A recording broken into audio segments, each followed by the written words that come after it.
for them that fear him.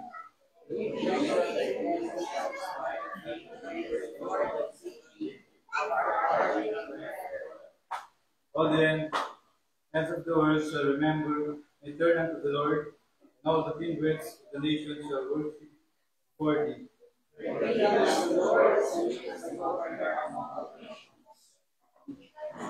All they that be fat on earth shall eat and worship.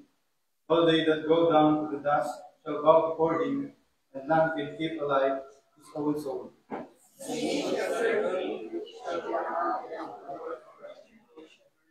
31 altogether. He shall come and shall declare his righteousness to the people that shall be born, that he hath done this.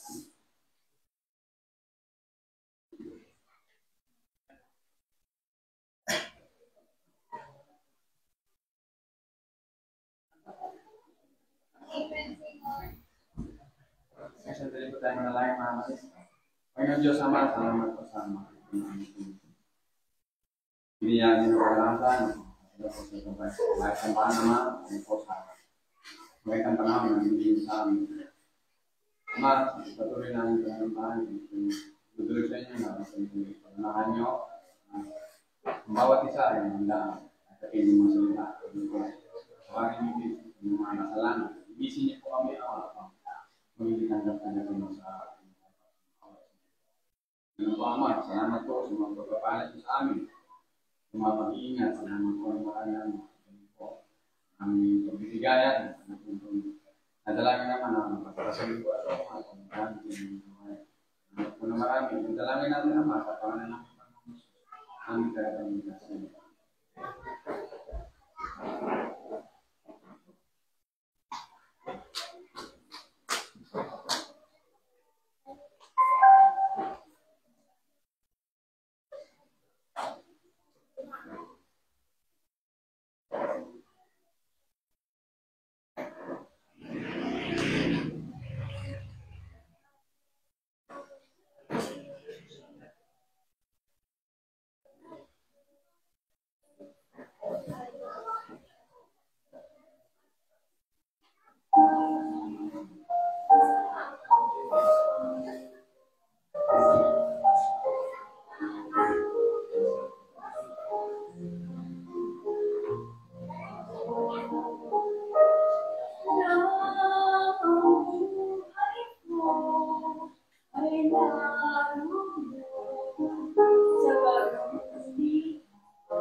Amen.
pag-ibig ko. Paglapit kong muli sa Diyos nilingap ako. O Diyos, ang makilala ka, nang lubos sana'y aming hari. Lagi kong dalangin, ang puso at kalooban, sana'y malaman maunawaan, yan ang nais ko sa buhay. Makilala ka, puso at kalooban, sana'y malaman maunawaan, yan ang nais ko sa buhay. Makilala ka ng tunay.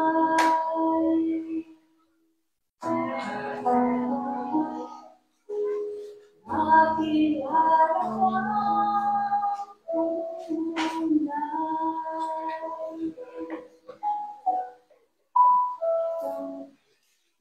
Amen. Praise the Lord. Amen. Pwede bang may magpasa ng yung Facebook Live? Nasa account ko, ipapasa po sa group chat natin. Group chat.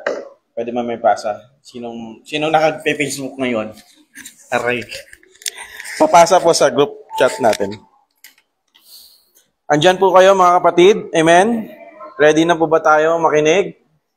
So, I'm excited to preach the Word of God sa ating pong lahat. At buksan po natin ang ating Biblia sa Mark chapter 2.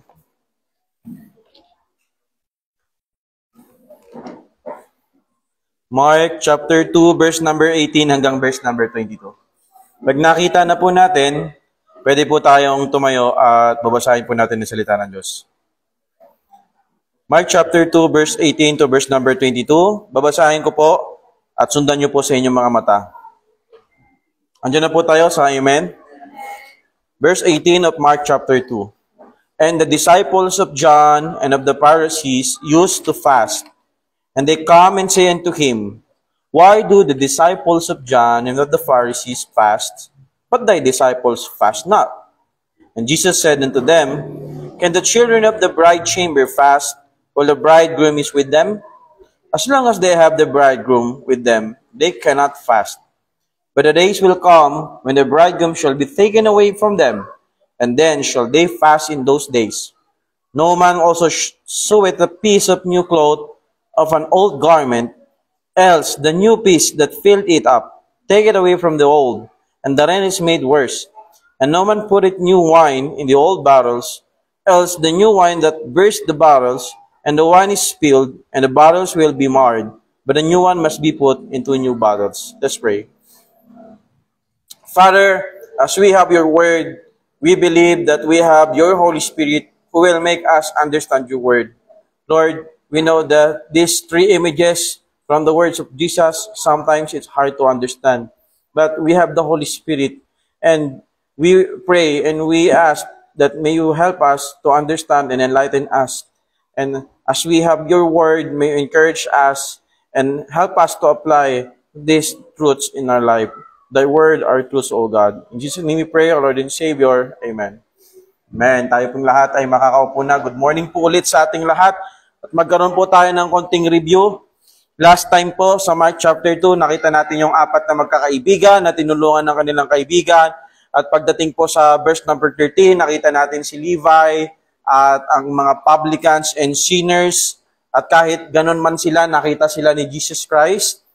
And after that event, makikita natin sa verse number 18, saka sa verse number 22, yung questions na naman ng mga Pharisees. Palagi na naman silang may mga tanong upang kutsain or upang hamakin, upang siluin ang ating Panginoong Hesukristo. Katulad po ng ginagawa natin last time, ipapaliwanag po muna natin verse by verse yung mga bagay na hindi natin naiintindihan tsaka tayo kukuha ng application na magagamit natin sa ating Christian life.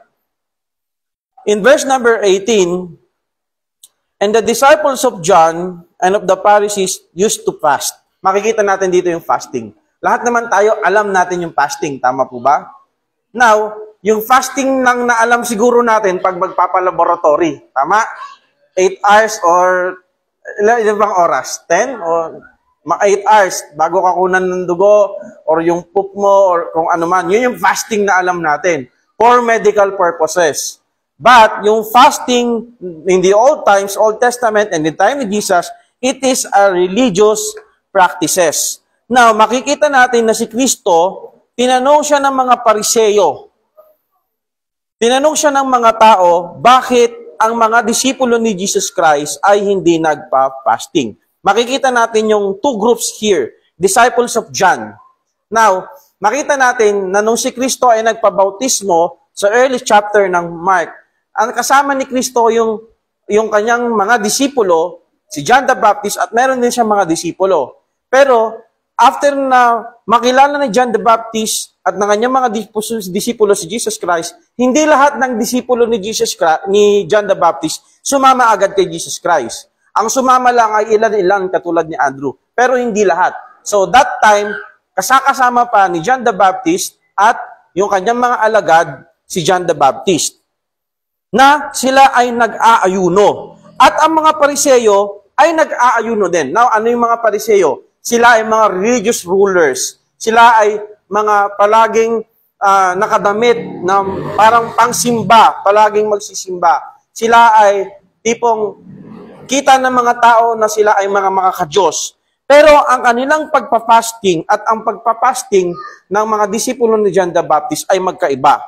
Sa mga disipulo ni John the Baptist, totoo sa kanilang puso, pag-aantay sa Mesayas. Ngunit ang mga Pariseo, it is just a religious practices para maka-earn sila ng righteousness mula sa Diyos.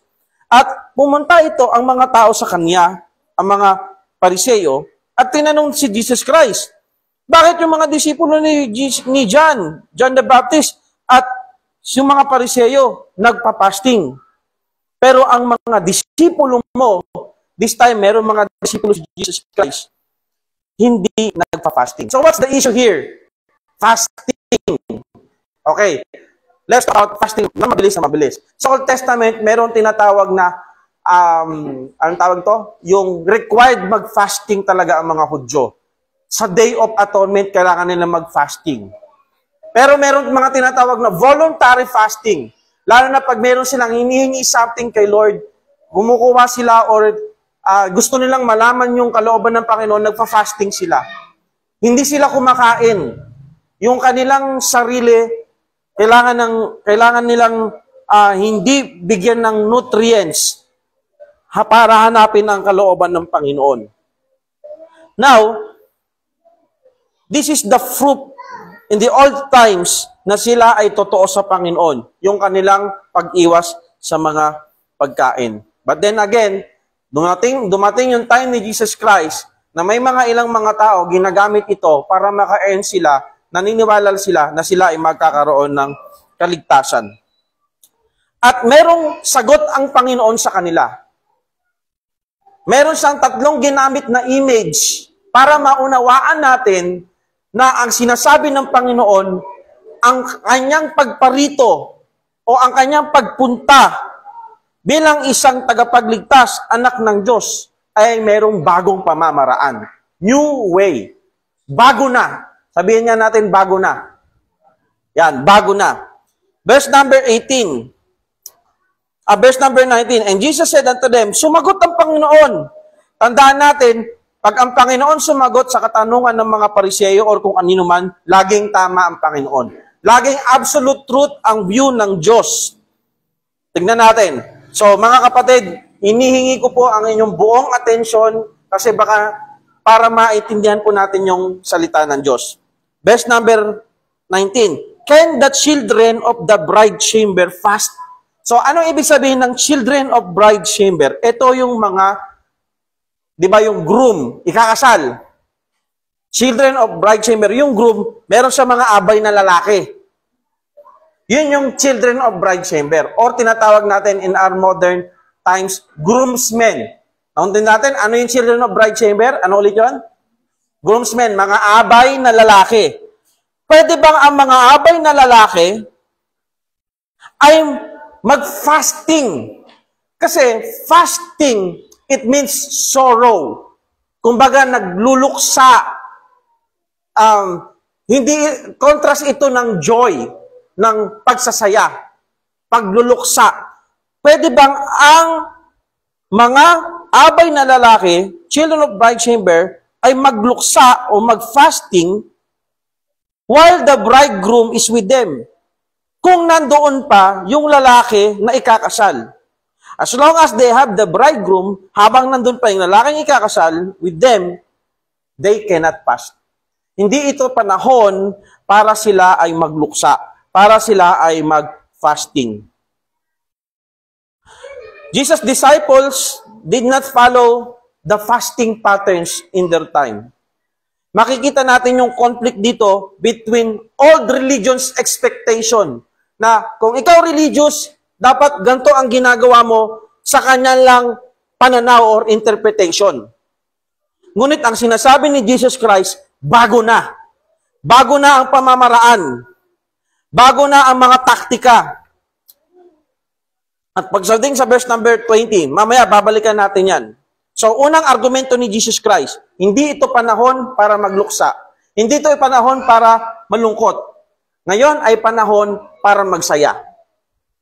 Verse number 20. But the days will come when the bridegroom shall be taken away from them, and then shall they fast in those days. Pero dadating ang araw na yung lalaking ikakasal ay kukunin sa kanila. At ito yung pagkakataon na sila ay magfa-fasting or magsusoro, magluluksa. Now, kung titignan natin sa Old Testament, ang Panginoon, lagi niyang inahintulad ang sarili niya bilang isang asawa ng Israel. Okay? God as an husband and the Israel as the bride. Sa New Testament, Christ is the husband and the church is the bride. Okay? Ito ay kaisa ng pag-iisahin ng Panginoon ng kanyang sarili sa kanyang iglesia. Pero dadating ang time, tinutukoy ni Jesus Christ dito, siya yung bridegroom. Siya yung husband sa church. Na siya ay kukunin. Ito ay allusion. Ito ay pagpapakita na someday, siya ay kukunin at yung word na taken away dito shall be taken away, forcible removal. Kumbaga, katulad ng ginawa kay Jesus Christ, mabilis ang pangyayari. Siya ay bigla ang pinatay, tinugis, pinako sa krus. Siya ay mamamatay. Ito ang unang pagkakataon sa Gospel of Mark na sinabi ng Panginoon na siya ay mamamatay. Allusion. Pagdating ng verse number 21, so una, yung bridegroom at saka yung mga groomsmen o yung groom at saka groomsmen. Sinasabi ni Jesus Christ kung bakit hindi nagfa-fasting, bakit hindi nagsusoro, kasi ito yung panahon na kasama pa nila yung groom, sila ay nagsasaya pa. Kapag ang isang, I think one of the best moment sa buhay ng isang babae at isang lalaki, yung panahon na sila ay pinag-isang dibdib. Tama ba? Naimel, naalala mo pa ba yung mga time na ikaw ay kinasal? Naalala mo pa? Oo, naalala pa. Kayo, Brother Ray, nakita ko yung picture mo doon, ha? Ibang-iba, ha? Talagang bagay na bagay kayo ni Sister Phoebe, ha? Isa to sa mga pagkakataon. Kaya maganda yung wedding. Pagandaan natin dapat yan. Pero yung marriage life, yan yung mas pinag-aharap natin. So, sa panahon natin ngayon, ang mga lalaki, okay lang naman wala magkakasal, katulad ng mga napopost sa Facebook. Kaso nga lang, hindi yun yung hiling ng babae. Gusto niya magkaroon ng magandang kasal. Wala namang problema doon. So, nung kinasal kami ni Teacher Grace, alam mo yung nandun ka na sa reception, masaya, ang saya. Yung mga young people, hindi pa sila nakontento sa kasiyahan, umalis na kasi sa reception area, pumunta kami sa church, tapos nag-inuman pa kami. Inuman yung yung sparkling, sparkling, yung walang alcohol, yung wine na walang alcohol. So, habang magkakasama pa kami, ang saya-saya. So, ganun may imagine kapag merong kasal, masaya. Kaya sino kaya ang susunod na ikakasal dito? Sinong pinakamalaking ngiti? Joke lang. Okay. So, wag natin aalisin yung thoughts ng verse number 20 about andyan pa yung bridegroom, kasiyahan pa. Okay? Verse number 21. Dito may hirapan si pastor magpaliwanag. At ang dami kong binasa para maintindihan to. Walang sino man, tinatagalog ko on-site translation, walang sino man ang magtatagpi ng bagong damit sa lumang damit. Or else, o pag ganun ang ginawa niya, ang bagong kapirasong damit na ipinatong sa lumang damit ay masisira at mas lalong lalaki yung butas. Ngayon, pag inisip mo, Lord, di ako mananahi, paano ko ba maintindihan to? So, para mas maintindihan natin, nagdala ako dito ng t-shirt ko. T-shirt ko, yan. Sinusuot ko pa rin to. Baka sabihin, si pastor nagpaparinig, gusto bilan ng t-shirt. Hindi. Ano lang ito, gusto ko ng mga t-shirt na manipis yung tela, tapos may butas pa, may aircon. May ventilation. Okay? So, para mas maunawaan natin, eto, lumang damit. Sabi ni Jesus Christ, wala daw magtatagpi, parang isa kang mangmang. Pag nagtagpi ka ng bagong tela, sa lumang damit.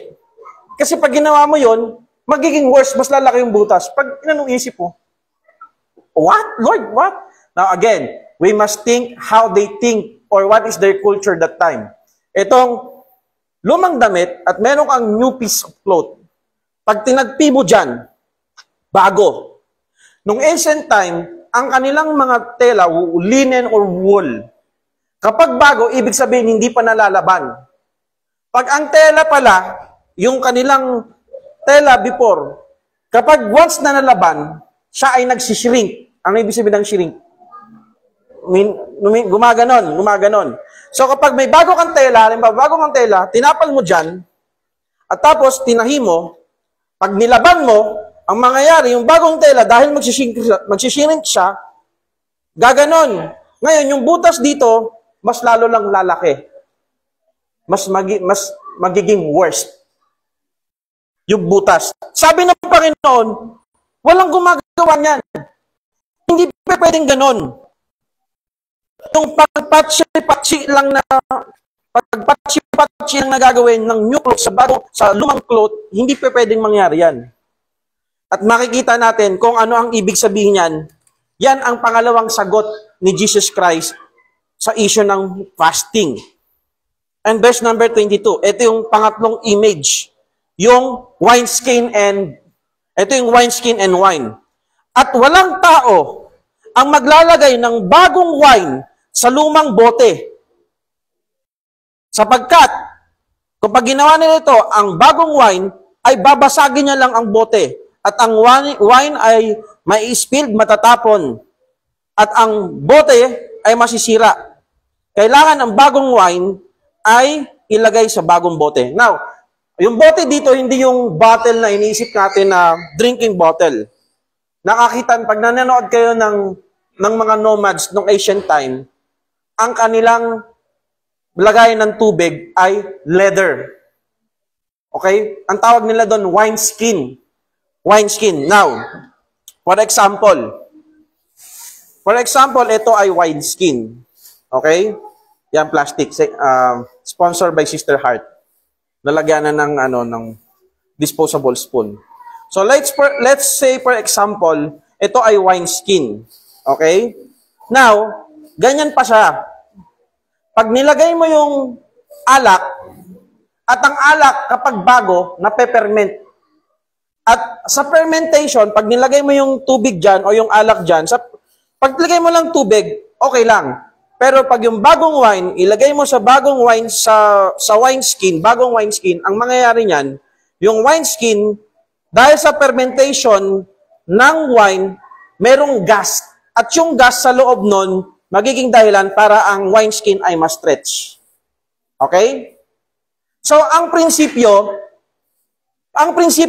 kapag bagong wine, bawal ang lumang wineskin. Lumang bote, bakit? Kasi pag nilagay mo ito, na-stretch na to, pag na-stretch siya uli, puputok siya. Nakuha po natin? So, kailangan, bagong wineskin, para hindi mabasag. Mga kapatid, ano ang ibig sabihin ni Jesus Christ? At paano natin ito marerelate sa ating Christian life? Nung dumating ang Panginoon, ang kanyang turo at ang kanyang buhay, at sa lahat ng mga taong mananampalataya sa kanya, uulitin ko, bago na. It's a new way. In verse number 19 to verse number 20, for our first point, Christ offer us a new joy, bagong kaligayahan. Sabi ni Thomas Watson, the gospel is a doctrine of liberty and joy. Christ's yoke is lined with love. Compare sa mga Pariseo na ang gusto nila yung old way, fasting, doing the law, just for the sake na magkaroon sila ng righteousness. That's the old way and it does not work. Now, Jesus Christ, when He offers, come unto me, all ye heavy laden, for my yoke. The yoke there is, it's talking about those things na kailangan nilang gawin para magkaroon sila ng righteousness. Pero sabi ng Panginoon, ang aking pamatok ay magaan. Jesus likened Himself to a bridegroom and His disciples to the wedding guest. At ang kasal, it is a joyful occasion. And ang presence ng Panginoon, it is a celebration, not mourning. But when Jesus Christ, nung siya ay maku-crucified, they will pass. But now, kasama nila ang Panginoon, meron silang kaligayahan. Brother and sister in Christ, nung si Kristo ay dumating sa ating buhay, nagkaroon tayo ng tunay na kaligayahan. Amen?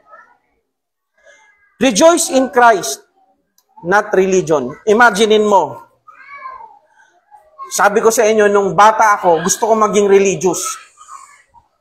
Pero yung thought na tanong ko lagi sa isip ko, pag tinatanong ko yung mga tito-tita ko, saan sila pupunta magsisimba at ba't sila magsisimba para magbawas ng kasalanan? Lagi ko naiisip, ibig sabihin, pag tapos mo magsimba at makagawa ka ulit ng kasalanan, bawas-bawas lang. Paano maiibsaan? Paano mauhugasan ng ating kasalanan? Walang tunay na kaligayahan sa relihiyon. Kaya nung dumating ang Panginoon, hindi siya nagbigay ng lumang pamamaraan, ng lumang maling kaligayahan, kundi ang kanyang presensya ay nagbibigay ng kaligayahan. Si Kristo ang tunay na kaligayahan natin, mga kapatid. Now, the question is, masaya ka pa ba kay Lord? Yun yung tanong. Nung bago kang Kristiyano, gusto mo laging Sunday. Gusto mo laging nasa church. Pero habang tumatagal na, parang nalulus mo na yung joy. Bago na yung sister in Christ. Kaya napaka-importante, balikan mo yung mga pictures noong una ka pang nasave. It likes heaven came down and glory filled your soul.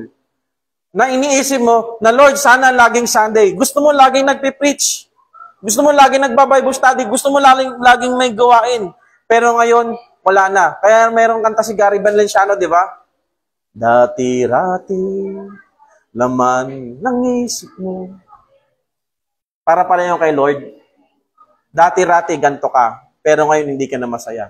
Bakit, mga kapatid? Hindi ang Diyos ang lumayo sa'yo. Never! Ikaw ang lumalayo sa Diyos. Huwag mong sisihin yung sinong-sinong tao. Kaya na ako din nag-church kasi ganito. No, ikaw ang lumayo. Ikaw ang nawala. Ang Panginoon, kung ang tao man, hindi ka handang tanggapin, si Lord, lagi kang handang tanggapin. At doon mo matatagpuan ang tunay na ligaya. Kaya anong sabi ng kanta? Ang hanap ng maraming tao'y, ano yun? Kasiyahan. Akala'y kakamtan pag may kayamanan. Dili kaya'y kaaliwan, handog nitong mapansamantalang sanlibutan. Pero ang tunay na kaligayahan, walang iba kundi sa Panginoon. Ligaya ng buhay kung kilala mo si Kristo. So, brother and sister in Christ, as we come to the Lord, let us worship with celebration, and our worship should reflect the joy of salvation, not just solemn ritual. Hindi ka lang pumupunta sa church. Pag sinabi mong ritual, kailangan mo lang gawin ito kasi kailangan lang. Hindi ka masaya. You just need to do it. It's just your duty. No. You're coming to the church, you're going to the church not just for ritual, but for a joyful celebration. Na dapat pag nag-worship tayo sa Panginoon, kasama natin ng Panginoon, ang mga kapatirin, the love of God manifest through us, in us. God wants us to rejoice. Tayo ay magalak sa Kanya. Magalak sa ating kaligtasan. Magalak sa mga pagkakataon. Rejoice in the Lord always. And again, I say rejoice. Alam nyo, hindi sinabi ni Lord, rejoice. Rejoice in the world. Or rejoice on these things. Rejoice every time you have blessings. Every time you're okay. No, rejoice in the Lord. Kasi meron kang laging reason para maging maligaya sa Panginoon.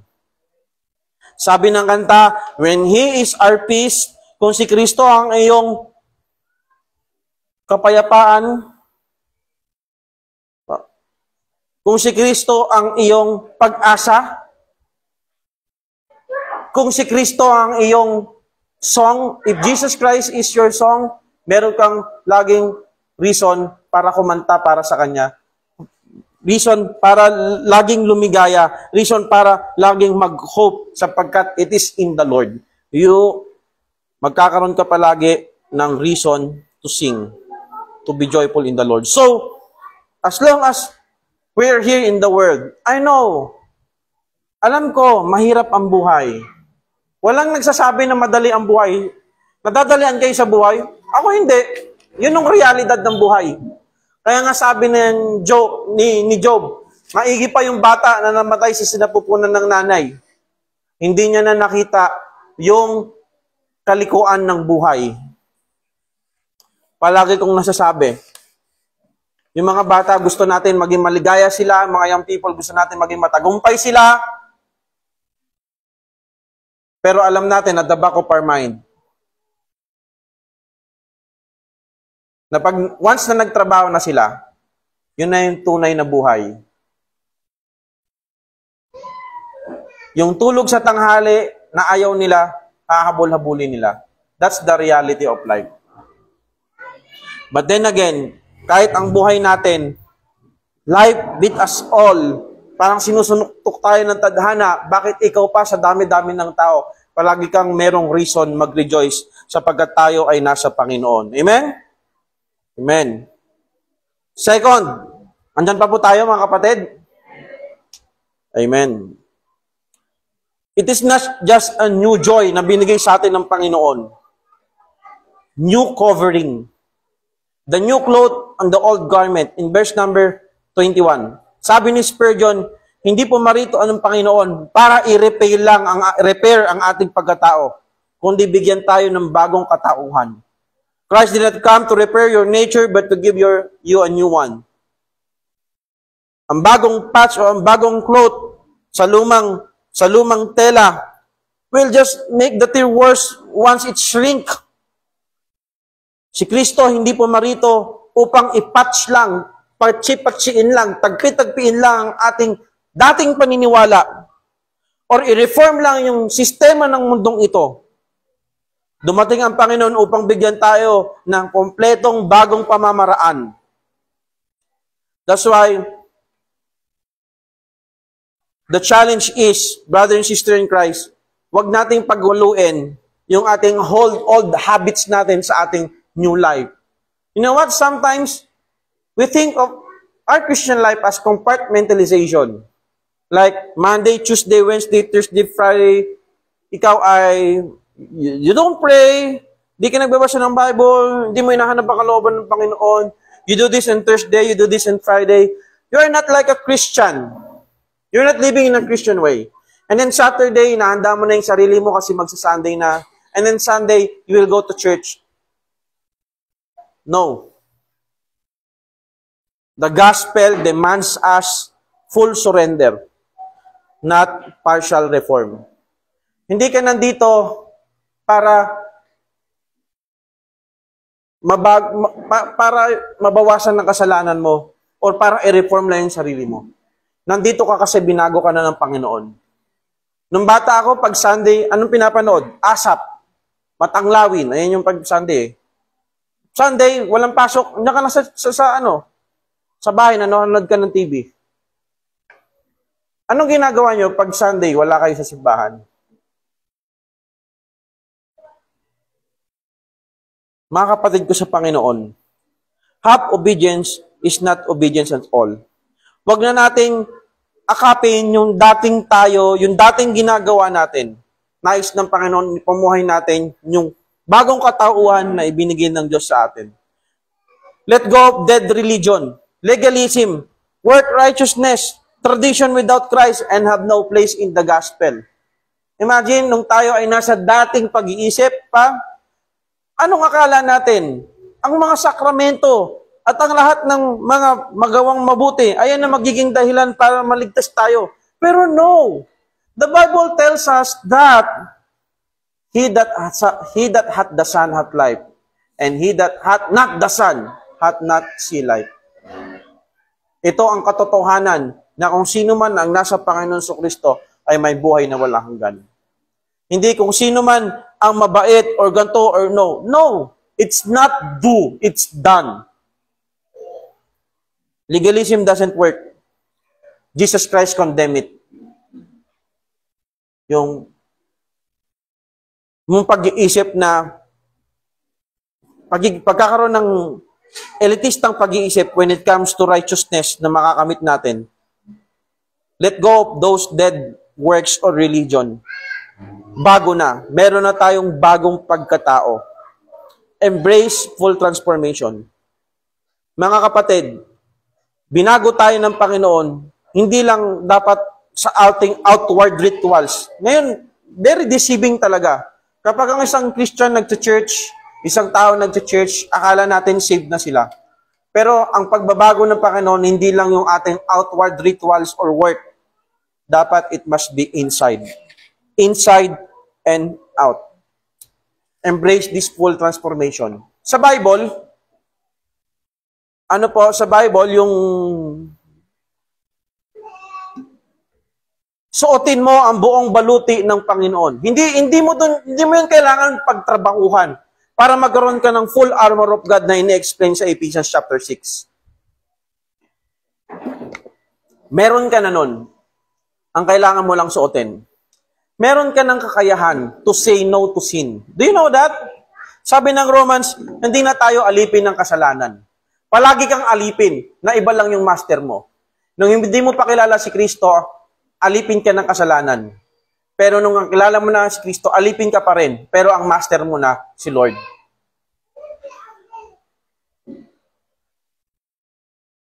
So in our new nature, tayo ay may bagong pagkatao na. In times of our sorrow in life, sabi ng Bible, huwag kang magluksa katulad kung paano magluksa ang mga hindi nakakakilala. Don't sorrow like infidels, like Gentiles or like heathen, o yung mga unbelievers. Huwag kayong magsorrow katulad nila. In other words, pag tayo may problema, huwag mo solusyonan katulad yung pagsosolusyon ng mga unbeliever. Diba? Kapag may problema, ano kanta? Ang kailangan mo, sunod, ay isang red horse, pampatibay ng loob. Ganon nila solusyonan. Yung parang, yung alak, para maibsan yung kanilang kalungkutan. Pero pag nagkaroon na sila ng malay, andun pa rin yung problema. Mga kapatid, hindi mo kailangang gawin yan. Ibigay mo lahat sa Panginoon. That's how we handle trials in life. And last but not the least, amen! Diyan pa kayo, gusto niyo pa makinig kay Pastor? Amen, verse 22. Walang sino man ang naglalagay ng lumang wine ng bagong wine sa lumang bote. Na-explain na natin to kanina. Binigyan tayo ng Panginoon ng new joy Binigyan tayo ng Panginoon ng new nature or new covering. And also, tayo ay bagong mangkok na. Bagong vessel. Sabi ni John Owen, Christ is the foundation of the new creation. All must be new that belongs to Him. New wine ferments and expands. Old wineskins are brittle and burst under pressure. And Jesus' life-giving message requires new vessels. Hearts and system ready to be stretched and changed. Alam niyo po, kung bakit maraming mga Kristiyano, napapakinggan lang nila yung salita ng Diyos, pero hindi nila na-apply sa kanilang buhay. Kasi from the very start, baka wala pa talaga silang new heart. Tayo madalas nating sabihin, tanggapin mo ang Panginoon sa iyong puso. Naintindihan natin to sa ating buhay. Okay?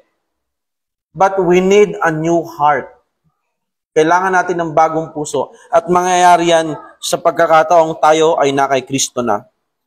And then, kung merong totoong seed, ang peking seed, kahit anong tanim mo, kahit anong pataba mo, kahit anong dilig mo, hindi tututubo yan. Pero yung salita ng Diyos, yung birth na nangyari sa atin when we receive the Lord Jesus Christ, yan ay lalago. Christ, His life, His message, it requires us as a new vessels. You cannot contain living truth in dead tradition. Kaya kung iisipin mo, kung ikaw ay isang Kristiyano na naniniwala ka pa rin sa pamahiin, talikdan mo na yan. Amen? Yung, ako bili pusa, ganon. Lagay ko sa tindahan.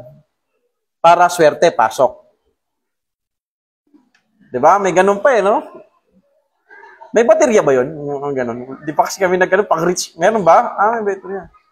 Kung wala kang ganon na pusa, meron ka naman palaka na color green. Na merong pera. Para pasok swerte. Tapos, yung hagdan nyo, or dapat naka-feng shui, yung refrigerator, saan ilalagay. Dapat, kung ikaw, believe pa rin feng shui, wag na, ha? Hindi na totoo yun. Baka meron pa tayong, ay, alam mo, ang tagal na yan, tinatagal ng kaaway nila sa kapitbahay. Hindi mataga-taga kasi may anting-anting yan. Mga kapatid, wala na yan. Wag na tayong maniwala sa mga ganung bagay. Ang sabi ng Bible, if God be for us, kung ang Diyos ay nasa atin, who can be against us? Sino ang makakalaban sa atin?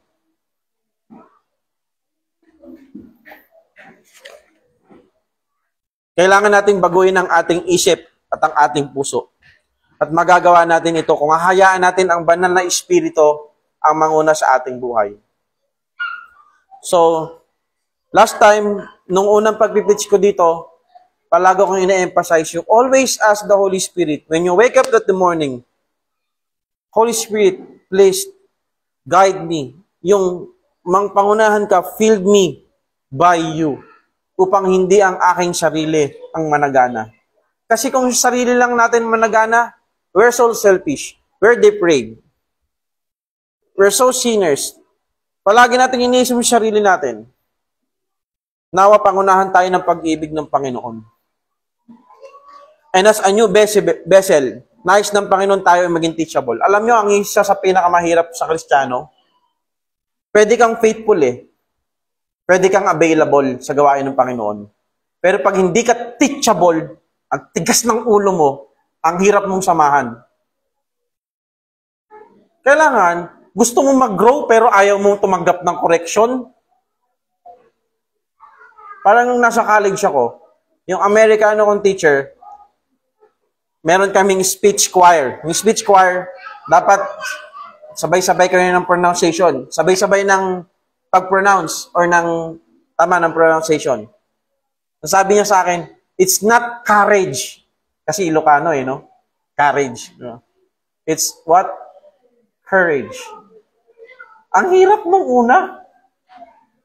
Courage talaga. Parang yung tatay ko, sa atin, dandruff. Sa kanya, dandruff Yung church, hindi church, church. Diba? Saan pupunta? Sa church, diba? Yung mga Ilocano. Hindi tayo dinidiscriminate. Ibig sabihin, in-example natin, kung gusto mo mag-grow, kailangan mo ng correction. Amen, Sister Joanne? Ito, hindi ko pala napakilala, no? Si Sister Joanne from Brookside. Ayan. Ito, noon, palagi ko ito napapagalitan. Ganyan lang yan. Pero sa loob-loob niya, masama na. Joke. Yung mahirap yung sasabihan ka, tapos ayaw mo magpaturo, paano ka lalago? Maging flexible tayo. Ang katotohanan ng Diyos, it may challenge us to go out from our comfort zone. Bakit? Ang hirap maging Kristiyano sa mga mamaya. Kasi nung nakaraan, nabanggit ko yung mga libro paalala nyo para sa mga pang-umagang member. Uy, Pastor, bago yun na, may pang-umagang member na pala. Uy, hindi, mali-mali. Ibig sabihin yung mga nagsisimba sa umaga. O, yung mga nagsisimba sa hapon, may assignment tayo. Babasahin nyo yung Matthew chapter 6. Chapter 6. Dapat, tanungin nyo ako kung ano may ibig sabihin doon. Pag wala kayong tinanong, ibig sabihin, hindi nyo binasa. O, wag na kayo magbasa ngayon, Sister Heart. Babasa na ako. Aray ko. Mabasa mo yung words ni Jesus na yung kaaway mo, pag nagutom, bigyan mo ng pagkain. Sino nang nakagawa nun? Lagyan na laso. Yung kaaway mo, pag nauuhaw, bibigyan mo ng tubig. Pag sinampal ka sa kaliwa, iharap mo pa yung kanan. Ang hirap. Ang hirap maging Kristiyano. Ang hirap pairalin yung teachings ni Christ. But ang Kristiyano, kung sarili mo yung iisipin mo, yung pagiging selfish, hindi mong gagawin yun. Yung kaaway mo, kapatid mo na kaaway mo, hanggang ngayon, kaaway mo rin yun. Kapag hindi mo susundin yung teachings ni Christ sa pamamagitan ng tulong ng Holy Spirit. Prepare others to receive Christ. We as a disciple makers, we help create a new wineskin, a new barrel, in others through the word and love. So, brother and sister in Christ, wag tayong, advice ko po hindi bilang isang pastor, bilang isang tao. Ito, change as a Christian, alam na natin. Pero yung change, huwag ka matakot sa change. Kung hindi naman yan sin, mali, or ilalayo ka sa Panginoon, huwag kang matakot sa pagbabago. Pag merong opportunity, kasi yung word na sugal, hindi pwede sa atin, Sumugal ka, hindi. Mag-risk ka. At ang puhunan mo dapat, pananampalataya mo sa Panginoon. Bakit walang growth sa atin? Bilang Christian, bilang tao, bilang mag-aaral? Kasi natatakot ka sa change. Brother and sister in Christ, I challenge you. Let's forget the old ones. Kalimutan na natin yung mga sakit nung nakaraan. Amen? Kalimutan na natin yung away. Kalimutan na natin yung mga hindi magandang nangyari. Kalimutan na natin tong pintura dito para renovate na natin. Amen? Gusto ko pagpasok nyo, parang hindi na yung mabuhay.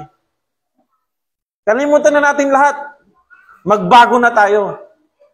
Katulad ng gusto ng Panginoon sa atin.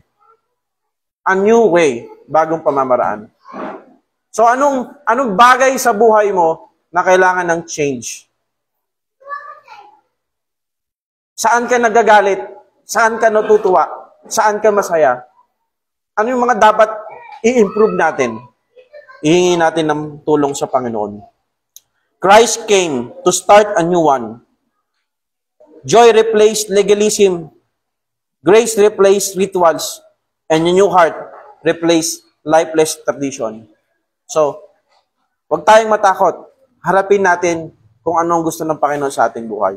Let's all stand up and let's pray. Father God in heaven, muli po kaming lumalapit sa inyo at nagpapasalamat po sa inyong salita na nabusog po kami. Though sometimes it's hard to understand, but by thy grace and thy Holy Spirit, naintindihan po namin ito. Ama, patawad po kung meron po kaming concept in our mind na we want to embrace our old life, which is hindi nyo po gusto.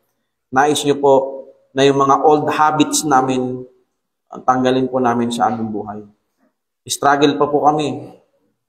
Minsan, may mga bad words pa kami sa aming isip. Minsan, nakakagawa kami ng mga bagay na pinipili talaga namin gawin.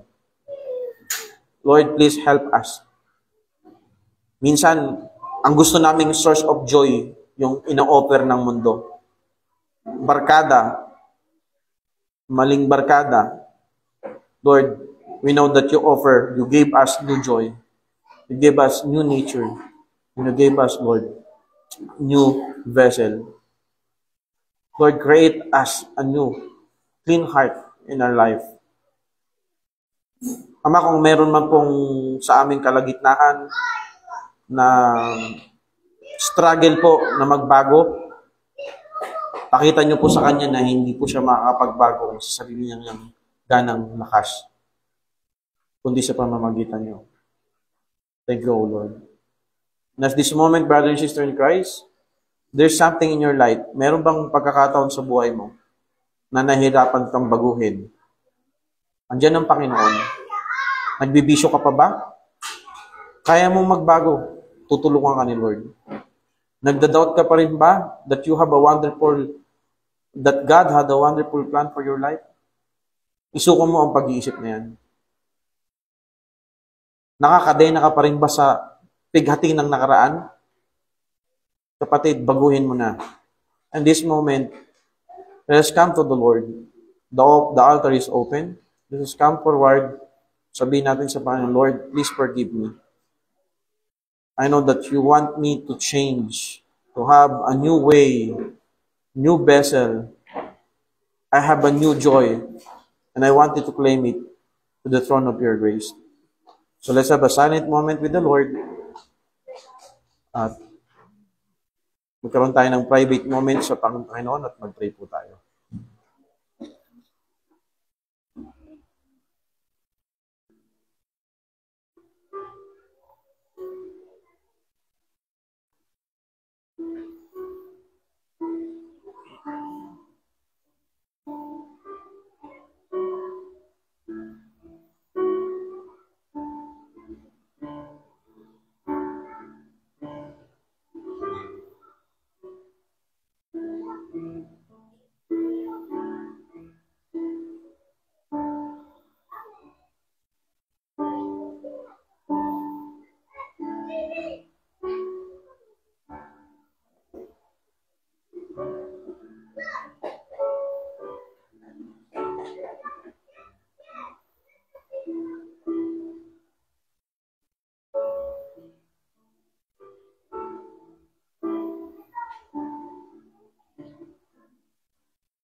Father in heaven, we come to you. Salamat po sa message namin na pakinggan. Ama, sa church, we pray na kami po ay mag-grow, magkaroon po ng change in our life into good.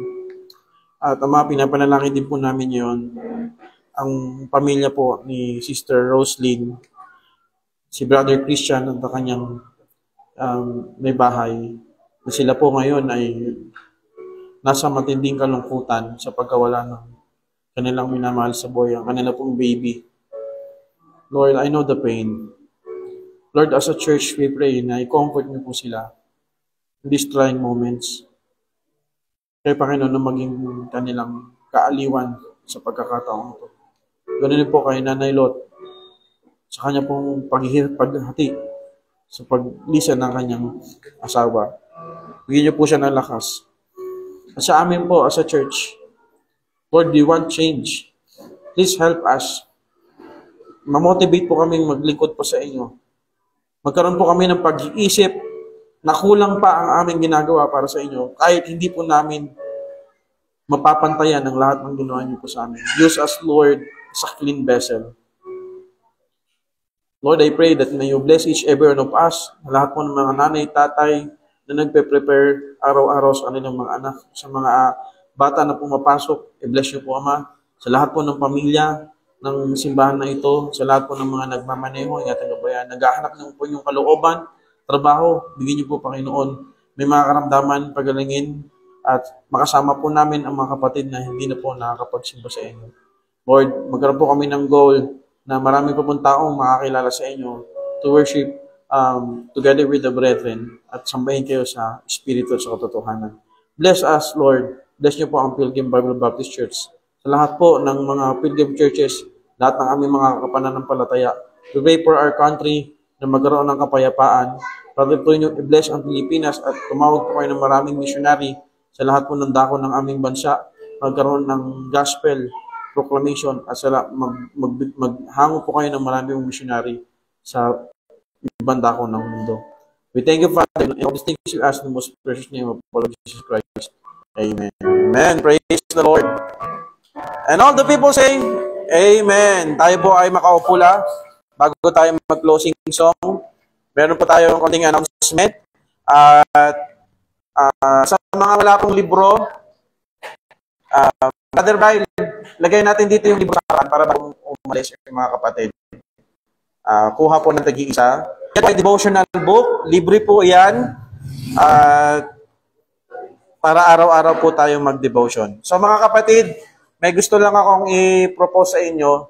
Since wala pa naman tayong Bible student ngayon, naisip ko na mag-support tayo ng Bible student sa Brookside. Kahit 150 a week. So kung 4 sila, magkano yun? 600. Okay lang po ba sa inyo mga kapatid? Mag-support tayo ng Bible student weekly? Say amen? Amen. Para yung natin, may napupuntahan.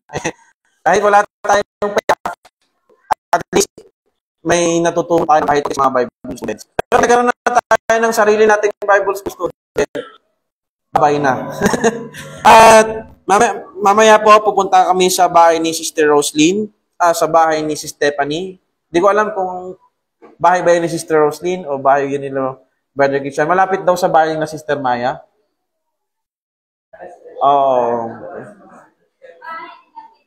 Stephanie, nandun nakaburol yung baby. Hindi ko alam kung anong pangalan, pero nakakaiyak kasi, di ba, dapat,